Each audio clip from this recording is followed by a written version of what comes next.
Shalom de Deus a todos e que a paz do Senhor Jesus Cristo esteja com todos vocês. Irmãos e irmãs, eu quero convidar todos vocês a refletir comigo sobre algo muito profundo, algo que está na raiz da humanidade, algo que começou lá no princípio de tudo, mas que continua vivo até hoje dentro de cada um de nós, de forma simples, com amor, com sinceridade. Eu quero falar especialmente com aqueles de coração humilde, aqueles que realmente desejam conhecer a Deus de verdade, sem orgulho, sem vaidade, mas com o coração aberto e verdadeiro. Porque muitas vezes nós, seres humanos, falamos com tanta certeza sobre coisas espirituais, damos opiniões, criamos argumentos, discutimos sobre Deus, sobre pecado, sobre salvação, mas, na verdade, nem sempre paramos para entender a origem de tudo isso. Nem sempre voltamos ao começo, ao ponto onde tudo começou. E é exatamente sobre isso que quero refletir com vocês hoje. Nós vamos falar sobre o pecado do Jardim do Éden, não como uma história distante, não como algo que ficou no passado, mas como uma realidade que ainda nos acompanha, que ainda influencia nossas escolhas, nossos pensamentos, a nossa relação com Deus, porque existe uma verdade que muitos ignoram ou não querem enxergar. O que aconteceu no Éden não terminou no Éden. Aquela decisão ecoa até hoje. Aquela desobediência ainda reflete no coração humano. E o maior erro da humanidade é justamente esse: insistir em falar sobre Deus, sobre a vida, sobre o certo e o errado, sem entender profundamente aquilo que nos separou de Deus desde o início. Por isso, essa mensagem não é apenas uma reflexão, é um chamado para compreendermos, para nos posicionarmos, um chamado para olhar para dentro de si e reconhecer aquilo que precisa ser transformado. E com toda a humildade, eu compartilho isso não como dono da verdade, mas como alguém que também está caminhando, aprendendo, buscando viver aquilo que a palavra ensina. Então, abra o seu coração, vamos voltar ao princípio, vamos entender o que aconteceu ou tentar entender, porque isso ainda nos afeta até hoje. Quando voltamos nossos olhos para o princípio de tudo, para o Jardim do Éden, percebemos que ali não foi apenas o início da humanidade, mas também o início de uma ruptura profunda entre o homem e Deus. Em Gênesis 2 e 3, vemos que Deus criou o ser humano à sua imagem e semelhança, em perfeita comunhão, sem dor, sem culpa, sem separação. O ser humano caminhava com Deus, vivia na presença de Deus, respirava a santidade de Deus. Mas então veio a escolha. A palavra diz em Gênesis, capítulo 2, 16, 17: E ordenou o Senhor Deus ao homem, dizendo: De toda a árvore do jardim comerás livremente, mas da árvore do conhecimento do bem e do mal, dela não comerás, porque no dia que dela comeres, certamente morrerás. Não era apenas sobre uma árvore, era sobre obediência, era sobre confiar em Deus, era sobre reconhecer que Deus é o Senhor. Mas em Gênesis 3, a serpente engana, distorce a verdade e o homem escolhe desobedecer. E ali, nesse exato momento, nasce o pecado. Ali nasce a queda. Ali nasce a separação. Em Gênesis, capítulo 3, versículo 6 diz: E viu a mulher que aquela árvore era boa para se comer e agradável aos olhos, e árvore desejável para dar entendimento. Tomou do seu fruto e comeu, e deu também ao homem, e ele comeu com ela.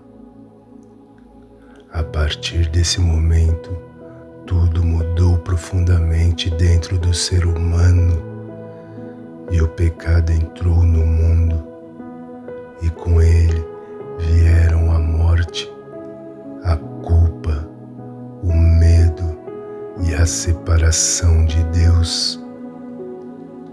Em Romanos, capítulo 5, versículo 12, é explicado isso claramente.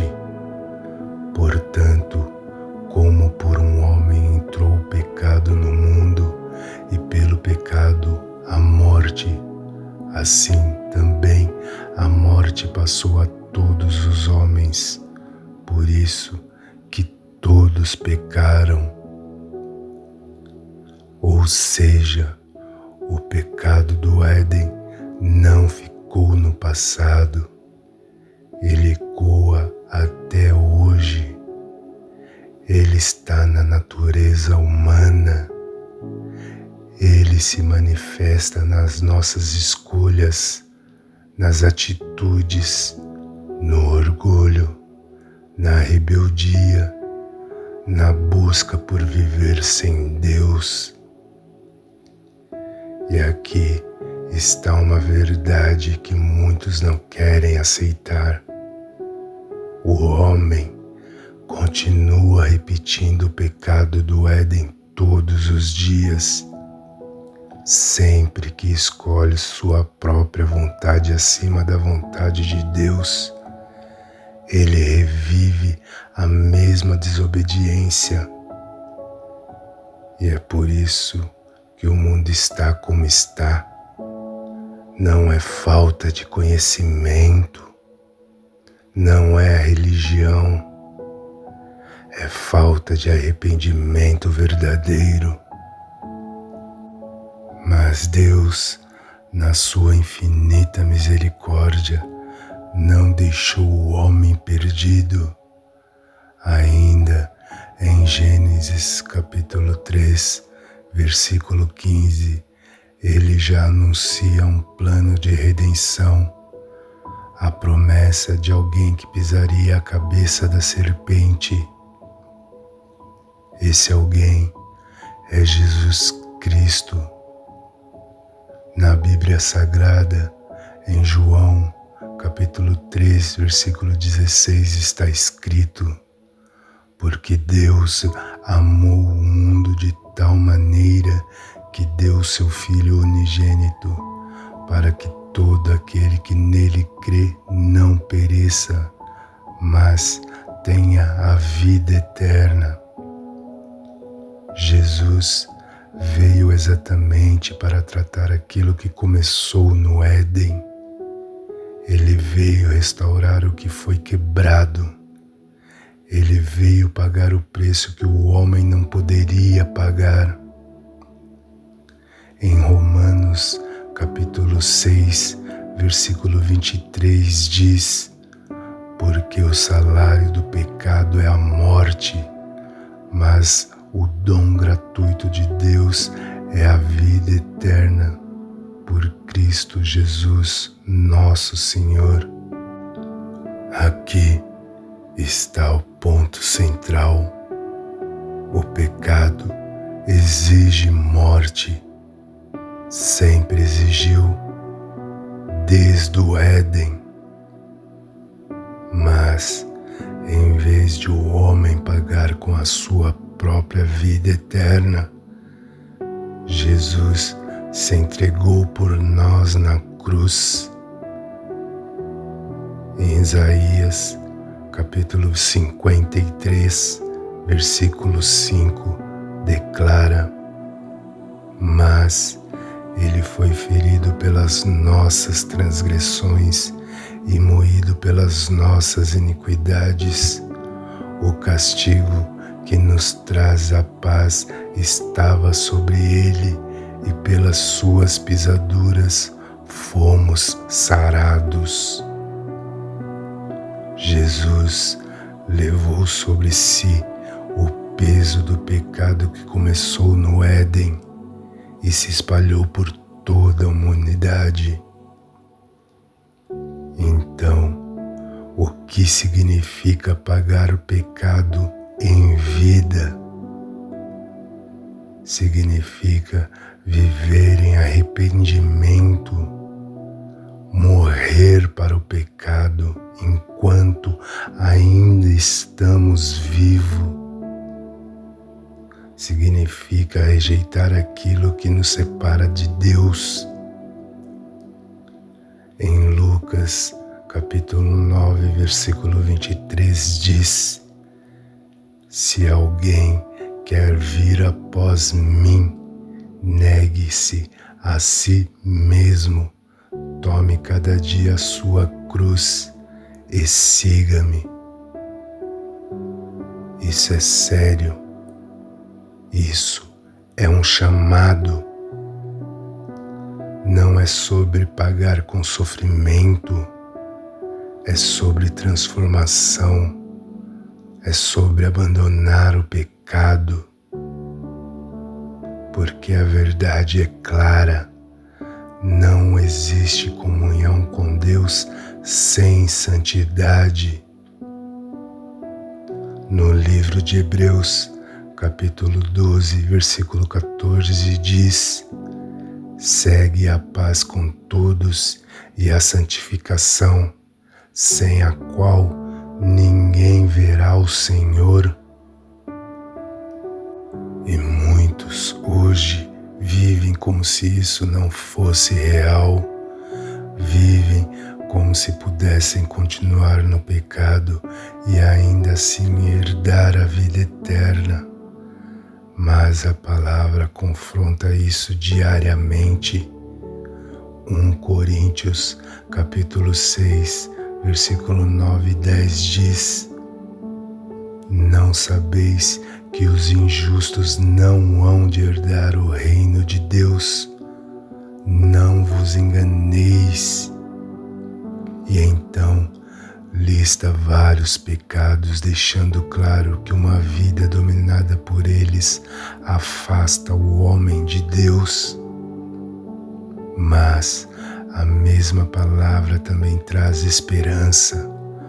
Logo depois, em 1 Coríntios 6:11 diz: e é que alguns têm sido, mas haveis sido lavados, mas haveis sido santificados. Ou seja, há transformação, há mudança, há novo nascimento. Em João capítulo 3, versículo 3 diz: em verdade te digo que aquele que não nascer de novo não pode ver o reino de Deus. Esse é o ponto que muitos rejeitam. O homem quer o céu, mas não quer abandonar o pecado. Quer a promessa, mas não quer a renúncia. Não existe caminho sem entrega. Em Romanos, capítulo 12, versículo 2 diz: e não vos conformeis com este mundo, mas transformai-vos pela renovação do vosso entendimento. O pecado do Éden foi uma escolha, e até hoje cada pessoa precisa escolher entre obedecer ou desobedecer, entre Deus ou si mesmo, escolher entre a vida ou a morte. Em Deuteronômio 30:19 declara: os céus e a terra tomo hoje por testemunhas contra ti, que te propus a vida e a morte. Escolhe, pois, a vida. Aqui está a urgência. Essa escolha precisa ser feita em vida. 2 Coríntios capítulo 6, versículo 2 diz: eis aqui agora o tempo aceitável, eis aqui agora o dia da salvação. Não amanhã, não depois, é agora. Porque depois da morte não há mais arrependimento, não há mais mudança de direção, não há mais tempo para decidir. No livro de Hebreus, capítulo 9, 27, afirma: e como aos homens está ordenado morrer uma vez, vindo depois o juízo. Por isso, o chamado é urgente, o chamado é hoje. Abandone o pecado, volte-se para Deus, reconheça que aquilo que começou no Éden ainda precisa ser tratado dentro de nós, mas não com medo, com fé, não com desespero, com esperança, porque Jesus já fez o mais difícil, Ele pagou o preço. Agora cabe a nós responder com arrependimento, com entrega, responder com uma vida transformada. E então, aquilo que foi perdido no Éden começa a ser restaurado dentro de nós. A comunhão com Deus. E essa comunhão não é apenas uma promessa futura, ela começa agora. João, no capítulo 17, versículo 3 diz: a vida eterna é esta, que conheçam a ti só por Deus único verdadeiro e a Jesus Cristo a quem enviaste. Conhecer a Deus, andar com Deus, viver para Deus. Esse é o caminho de volta ao Éden. E esse caminho passa pela cruz. Amém. Shalom. E que Jesus Cristo continue sendo o caminho, a verdade e a vida para todos nós.